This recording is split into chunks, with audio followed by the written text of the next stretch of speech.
Hello everyone, and welcome to episode 2 of Andrew's Awesome Carcast. Yes, I am sticking with that name simply because I couldn't think of anything better. So yeah, let's just roll right into it.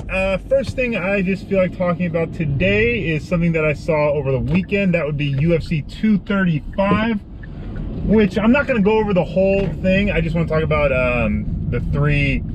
the two title fights and then the most interesting fight of the undercard in my opinion.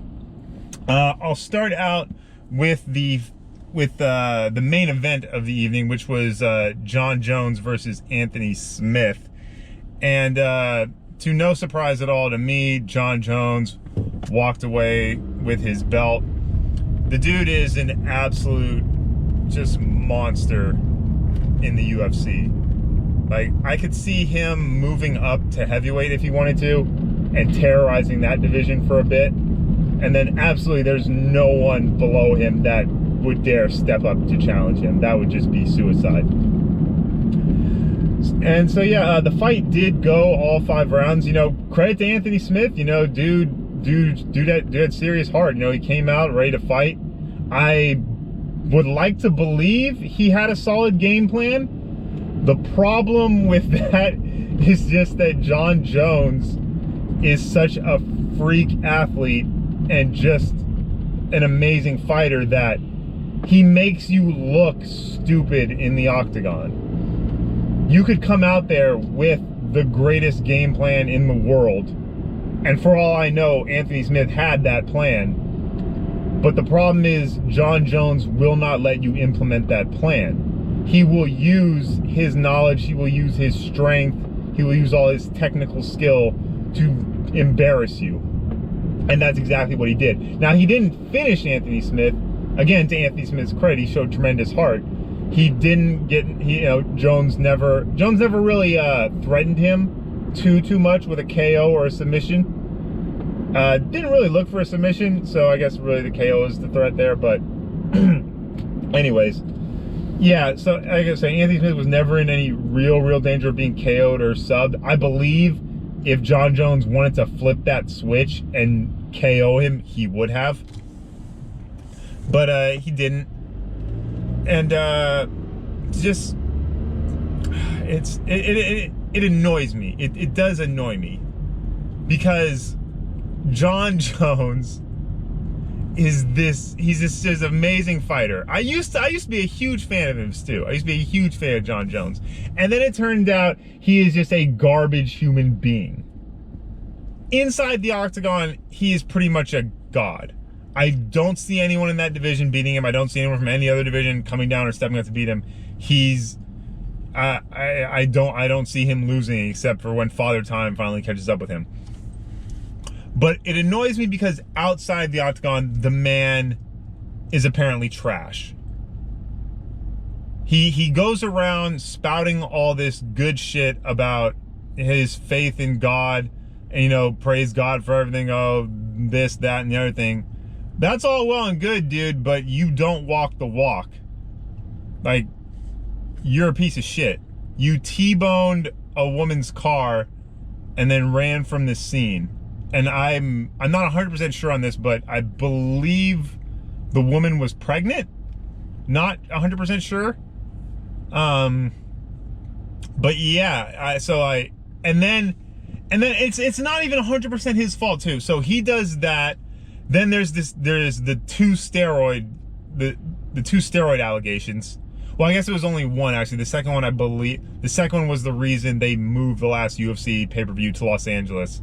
Because that was Nevada fucked something up. But yeah, still the first one though, which, resulted in the suspension as well. So the man's a cheater, at least to some degree. I don't deny the tremendous talent and physical attributes of him, but yeah, the reason it's not 100% his fault is because the UFC just reinstates him. He does these things, and then granted he is punished, but the punishment don't fit the crime. And in this case, the punishment should have been more severe. And I can say that because on the other end, I look at I look at oh god, I always get them confused in my head. I look at Nick Diaz. I believe it's Nick. Nate, I believe, is the younger one. It's the older one I'm referring to, Nick. Nick Diaz, who was suspended from the UFC for, I believe it was 3-4 years for smoking weed. I mean, how does he get that punishment fully enforced too? He served that full sentence.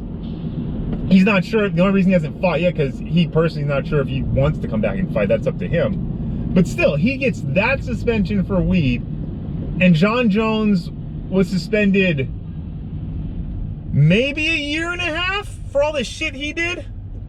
I don't remember exactly how long it was, but I know for a fact it was shorter than what Diaz was sentenced to. So I mean, I get it. I totally understand the logistics of it from the UFC's point of view as to why they did it, because Jon Jones is a bigger draw. Jon Jones is a name. Before all this stuff happened with Jon Jones, he was absolutely the face of the UFC. He might be again, or at least he might be on the path to becoming that again, but he absolutely was. He had all the Nike ads, Gatorade, all the sponsorships, magazine covers, all that shit. And like I said, I was on board. I was like, absolutely, yeah. I'm like, this is a good guy. He's just absolutely dominant in the octagon. I was all for it. And then turns out, dude's got some demons. Dude's got some demons who are winning that fight. And so, it frustrates me. So circling back to his fight against Anthony Smith, I want to see Jon Jones lose. I want him to lose that belt. I want him to complete his fall from grace. But I understand it's never going to happen. Or at least, I guess I can't say never. At least it looks highly unlikely it will happen. Because again, the man is, I don't deny it, the man is too fucking good. He's too fucking good. I don't know, and right now I don't know anyone who could challenge him. I don't know anyone who's putting a stop to that train. But yeah, I want to see him lose that belt. I don't think he deserves to be in the UFC personally. I mean, it's kind of a fucked up thing to say that you want to see a dude lose his job, but I mean, given the punishments handed down to others, which were more severe but weren't as big a name as Jon Jones, like, I think it's fair that he be kicked out. But I mean, that's just me. So yeah, that fight, like I said, that fight went as expected. That was all Jon Jones, Anthony Smith. Props to you, brother, but you were outgunned. Moving on to the second fight I wanted to talk about, which this was to me fight of the night. I concede that there were like more interesting, more entertaining battles that went on, but this was fight of the night just in terms of the shock, which was the other main event, the welterweight title, which was Tyrone Woodley versus I actually wrote it down, hang on, because I knew I would struggle with his first name. Kamaru Usman. Usman, now the reigning welterweight champion. I did not see that coming. Shout out to Usman on that one. Yeah, Woodley was essentially running the table of the UFC welterweight division. He took that belt, and I personally didn't see anyone taking it away from him. Dude was too big and strong, or at least I thought he was too big and strong, had too much technical talent, just a monster on the mat too. And I thought Usman was just gonna be another victim, but no. The fight went all 5, and he won by unanimous decision, which he deserved it. He put Woodley through the woodshed. I could not believe that. Like, that fight was all him. He dominated. Like, Woodley looked like a deer in the headlights, which is not something I'm used to seeing from him. I mean, Woodley is someone who has solid stand-up and, in my opinion, better ground because of his size. I believe if he gets you to the ground, he's just going to impose his will. But Usman dominated all aspects of that fight. Like, I have never seen Tyron Woodley challenged like that before. Challenged and defeated. That was something. And shout out to Usman, first African-born UFC champion. You know, that's always cool to see. You know, when you see somebody, excuse me, someone from a different country get to step up and, you know, take a belt down. That's always awesome. Given the state of that division now, and I mean, really this kind of blows the door wide open in my opinion. Now, you know, up is down, left is right, black is white, white is black, yada yada yada. Because again, I thought Woodley was just gonna run that table, just continue to just dominate that division.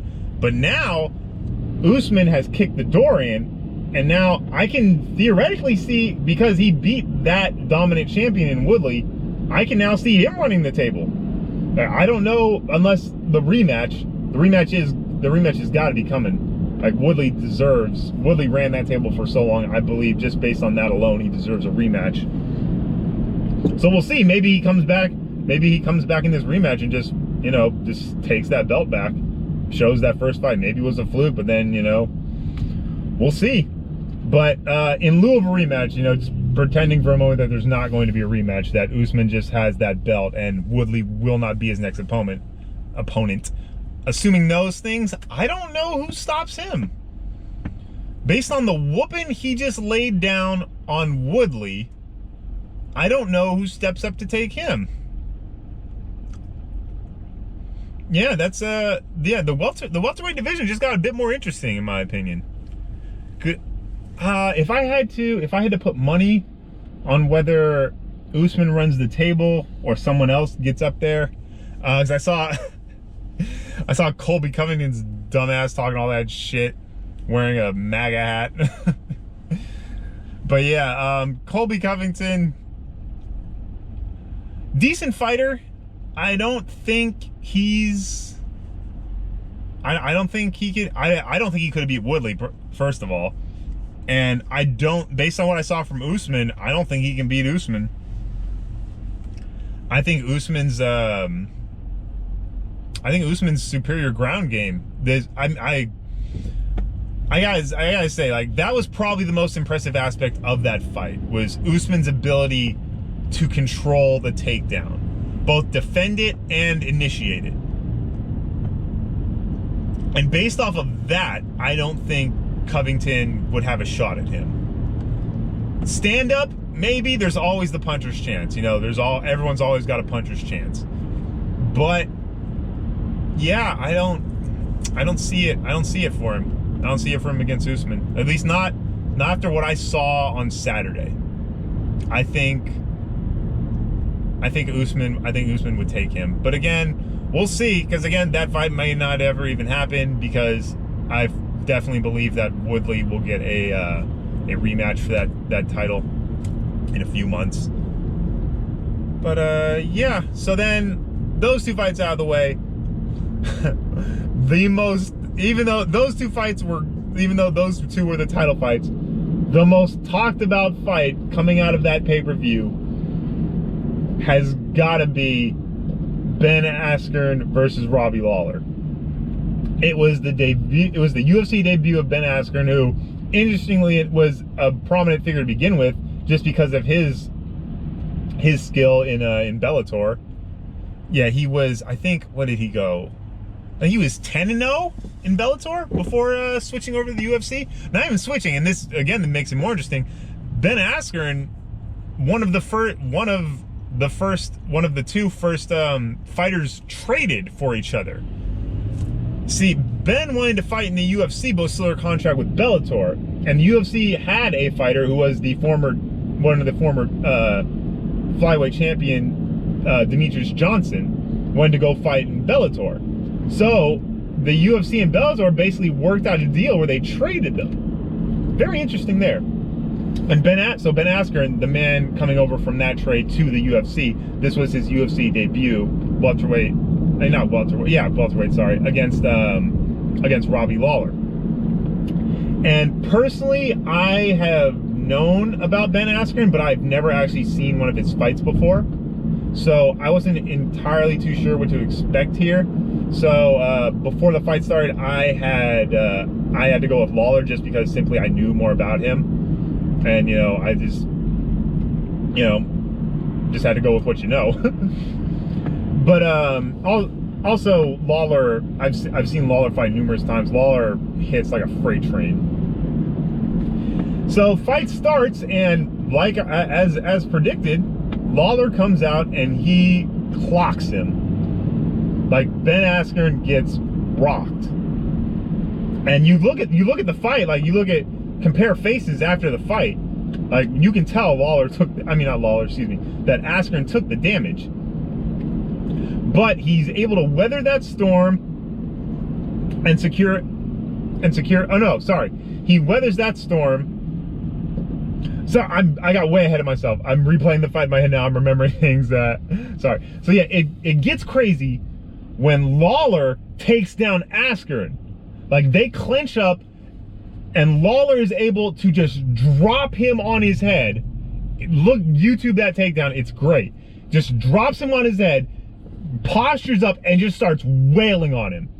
I mean, again, like I said, Lawler hits like a freight train, so he is just laying damage down on Askren. To Askren's credit, he weathers the storm. Like, I thought the ref, Herb Dean, which will come into play momentarily, might have called it there, because it just looked like Lawler was just wailing on him. But no, to Askren's credit, he's able to recover, gets up, and he's able to lock in a submission, bulldog headlock. Basically, you know, standard when you think of a headlock, he's got that on Lawler. And it does look like he has it cinched in pretty tight. I didn't think what was going to happen. So the way he's got it cinched, I'll describe it as best I can. The way he's got it cinched in is Ben and Robbie are basically on their knees towards the side of the cage. And Lawler is reaching up, trying to, you know, break the hold. So he's trying to gain some leverage a little bit as well. So he's got his hand across the back of Ben's head, kind of like this. And Ben's got it cinched in pretty tight, but it looks like that Robbie has his chin down, which would prevent the choke. So you see, like, if someone got you in a headlock trying to choke you out, you know, you're trying to secure the arm under the chin like this a bit, right? But it looks like he's got his chin in, which would prevent the choke. But then, like I said, and again, Robbie's got his hand around Ben's head like this. And the ref has a very clear view. This Herb Dean's right on top of it. And you see Robbie Lawler's hand just go absolutely limp. Like, that hand that's on Ben's head drops and hits the canvas. And so when I see that, I, like most people I'm going to assume, are just like, holy shit, he's out. And like, he got him, like, he's out. And the hand is just down. Like, from what I can tell, Robbie Lawler is unconscious, not moving. Like, the hand drops, he doesn't appear to be moving. And Herb Dean, right on top of the action. Now, I can't hear what Herb Dean is saying, but, and now here's where Herb Dean comes into play. Brief history of Herb Dean. Herb Dean is considered, at least in my opinion anyways, to be the best ref in mixed martial arts. Period. End of sentence. Like, you want the best, you get Herb. Like, Herb Dean gives he never calls fights early. He's always on top of things. Fair man, you know. He will give a fighter every chance in the world. Like, if someone's down and just getting wailed on, he'll give you every chance. Like, hey, defend yourself, do something, don't make me call this. You know, gives you every chance in the world. But then when safety becomes the issue, Herb stops it. He's like, hey, something bad's about to happen, I called this. Or, you know, when there's a submission, he He's there looking for the tap. He's communicating with fighters. He's like, hey, are you good? Like, are you good? You know? And Herb Dean, that's what I'm saying. Herb Dean deserves every benefit of the doubt here. Absolutely. And so when Lawler's hand, back to the fight now, when Lawler's hand drops, you can see Herb Dean's right there. You can't hear him. Like, I do wish I could hear what he was saying, but, you know, just all the noise and whatnot. Sometimes you can kind of hear what the ref is saying, but in this instance, you couldn't hear him. So I like to think that Herb Dean is giving Robbie Lawler every chance in the world here. That he's just saying, you know, Robbie, are you good? Do you want to stop it? Or, you know, telling him to work, do something, I don't know. But whatever was being said, Herb didn't get the response back that he needed. He sees the hand drop. Again, I imagine he's on top of it, trying to communicate with Lawler. He doesn't get back what he needs, and he stops the fight. He tells Ben to let it go. He's like, fight's over, you know, calling for the bell. The moment the fight is over and Ben releases the choke, Robbie pops up like, what the hell were you doing? Like, I was good the whole time. I never went out. And it's amazing. Because again, watching it in real time on TV, you think he's out. Like, it looks like Robbie Lawler is completely out. And again, Herb's right on top of it. So you're like, okay, good call, Herb. But then immediately it's like, whoa. And he pops up and he contests the fight. He doesn't contest too hard is the other thing. So, and then again, this is where I wish we could hear what was being said. So obviously Robbie is contesting, like he's speaking with Herb, and they exchange words for just like a minute or so. And Robbie then seems to be like, okay, I get where you're coming from. I guess I just have to accept it. But yeah, I would love to know what Robbie Lawler's excuse was. I mean, it may have, I haven't looked. It's possible and probable he gave an interviews after the fight where he explained what happened. I'm gonna have to look that up. But yeah, like, I would love to know what answer he either did or didn't give Herb Dean that made Herb Dean stop that fight. Because again, Herb Dean is not a man to stop fights early. He lets it go. He gives you every chance in the world. And I've seen it multiple times too, where you think a fighter is down, like someone's being pummeled, and Herb doesn't stop the fight because he can tell. He's like, he's not out yet. He's still defending himself. And I've seen that fighter come back and win. Like, you can look up Herb Dean's fight history. In my opinion, it's impeccable. So I don't know what happened here. I really don't know. Like I said, I would love to have heard. I would love to have had him mic'd up during that fight so we could hear what was being said to Lawler. But crazy ending. Crazy ending. And at the end of the day, I can't be mad. You can't be mad at anyone for a fight like that. Like, Herb saw the hand drop, so he figures he's unconscious. He must not be getting a verbal response that he needed, so he called the fight for safety of the fighter. You can't be mad at Ben, because Ben's got the hold in, and he's told to let go because he's won, so he lets go. And Ben even said that after the fight, because he knew the backlash he was in store for. He said, you know, like, hey, I'm just the fighter. I ain't the fucking ref. And he ain't the ref. So, you know, he's completely right. And not that he didn't do anything wrong, you know. He just fought it. He just fought and told he won, so he won. And you can't be mad at Lawler either, because again, same excuse as Ben. He ain't the ref. He didn't stop the fight. He just kept going. I mean, and then and I've said it 20 million times now. I'm gonna say it again. I wish I could have heard Herb Dean and Robbie Lawler, because maybe Lawler.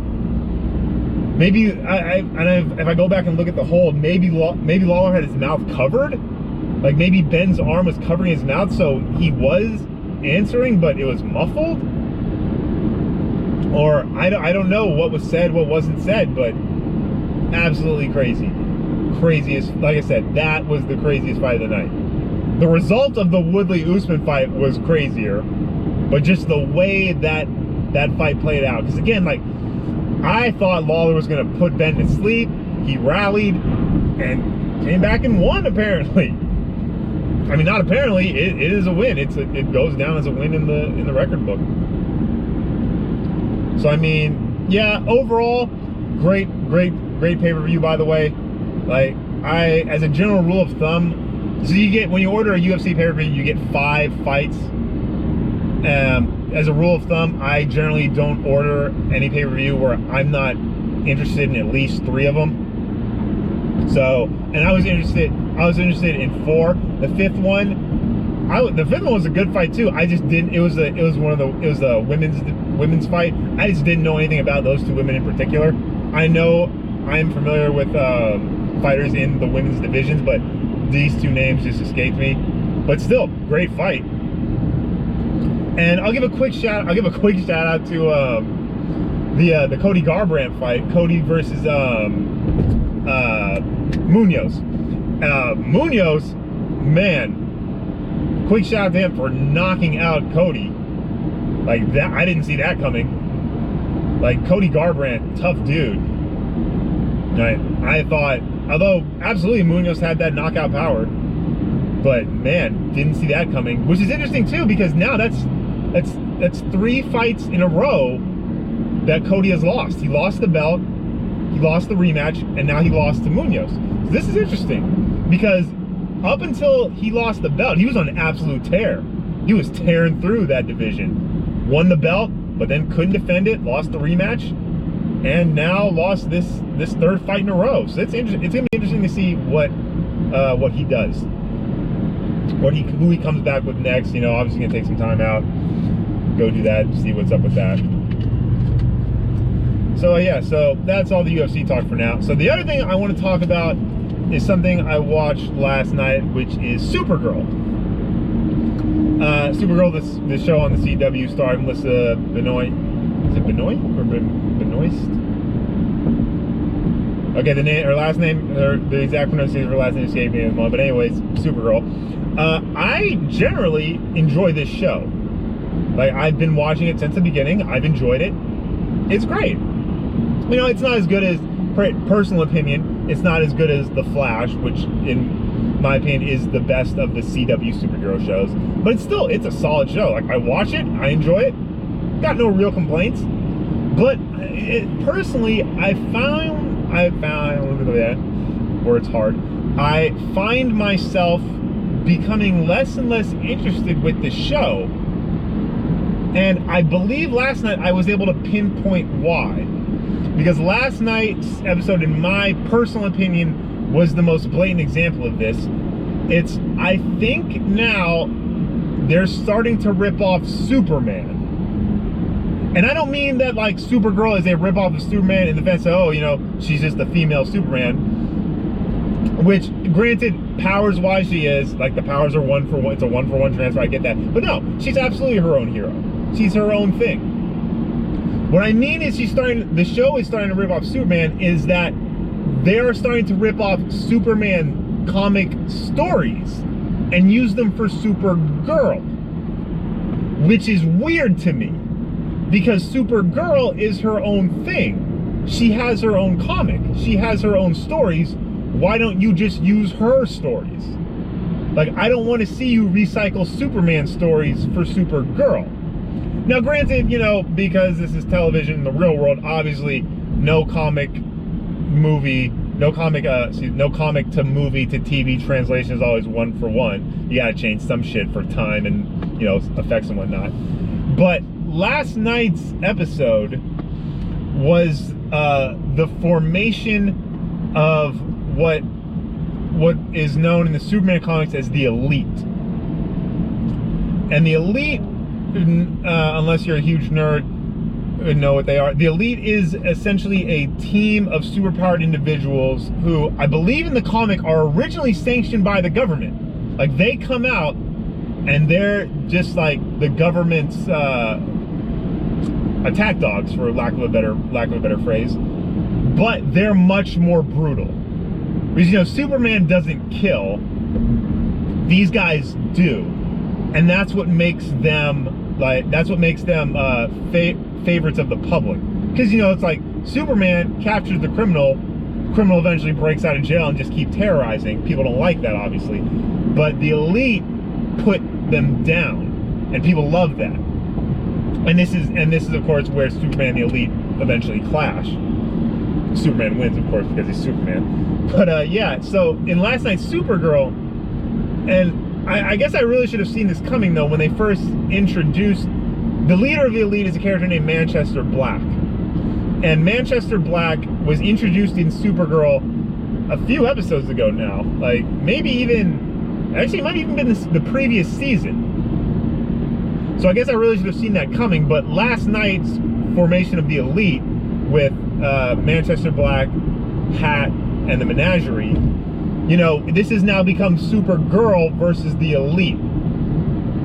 And it smacked me in the face last night because I know that story. Like, I've read that comic. There's even, I believe, a DC animated film with Superman versus the Elite. And like, it just smacked me like, oh, I'm like, this is a Superman ripoff. And then I started to look back. In my head, I started to replay older episodes. I'm like, you know, she is kind of starting to rip off Superman a bit more and more.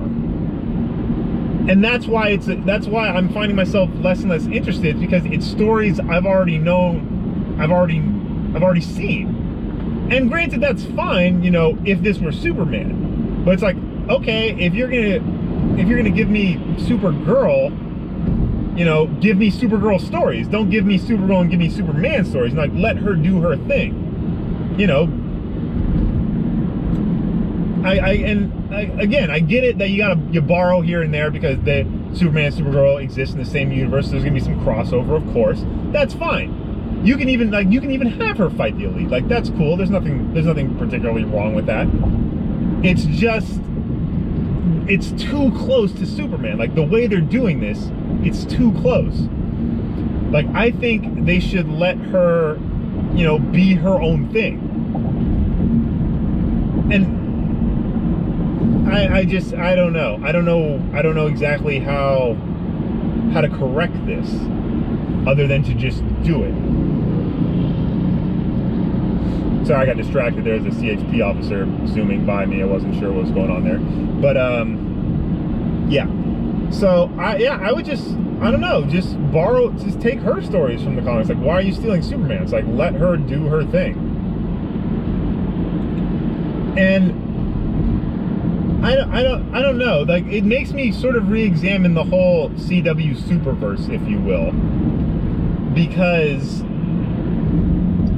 I know there's been rumors about Arrow and the Flash being canceled, which the Arrow, I wouldn't be too sad to go. Arrow, in my opinion, has just become try-hard Batman, and the Flash is my favorite of them.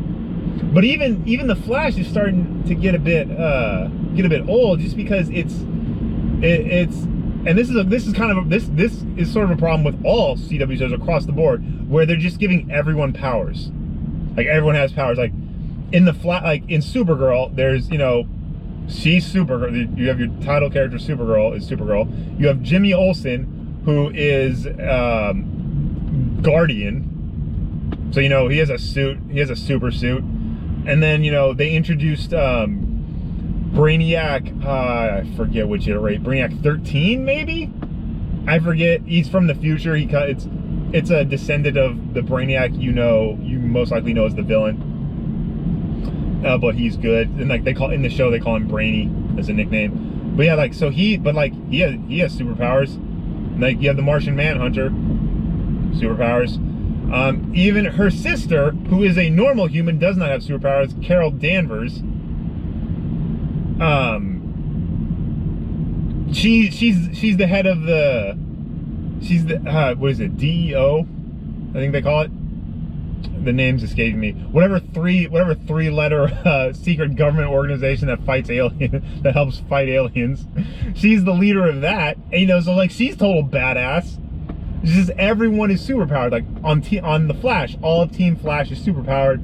Arrow, they're all, well, Felicity isn't superpowered, but she's super smart, and, you know, like, she's, you know, so that's her power, is her brain. But yeah, it's just, I don't know, it's becoming a bit old, and it just, for Supergirl, it gets even worse for me personally, because it's not just that, which I can forgive that. I still watch the shows and I'm pretty much entertained, so I can forgive the everyone's got powers, because you want to give everyone a purpose and all that. I can forgive that part. It's the stealing of the Superman stories that gets me personally the most, because Superman is my favorite superhero of all time, so like I'm quite familiar with his stories. So yeah, I would just, like I said, the way you fix that in my opinion is you just 180 the ship, just like let Supergirl be Supergirl. Like even invent some new characters just for the show, like an original villain. Let her fight that dude or chick, whoever.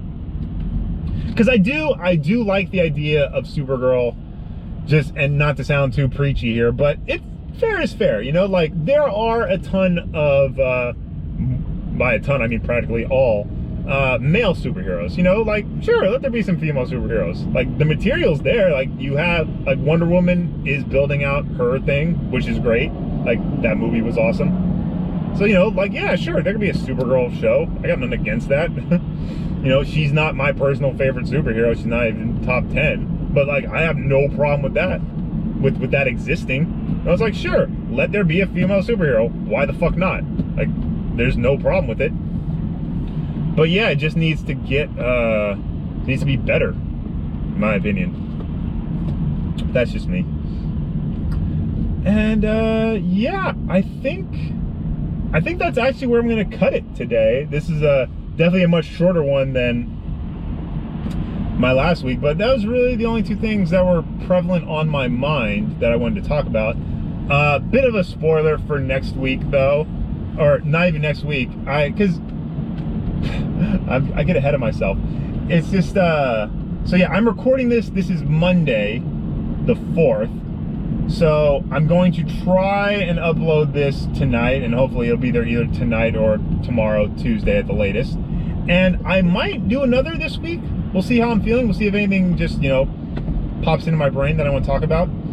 But if not, and this is the only one I put out this week, this is where the spoiler comes in. The spoiler for next week would be that I'm most likely going to talk about Genlock the entire time. I might even have a guest. We'll see. But yeah, Genlock, for those of you who don't know, Genlock is the Rooster Teeth produced anime that they exclusively show on their website, roosterteeth.com. Go check it out if you haven't. It's amazing. I fucking love this show. It's great. And next week is the season finale.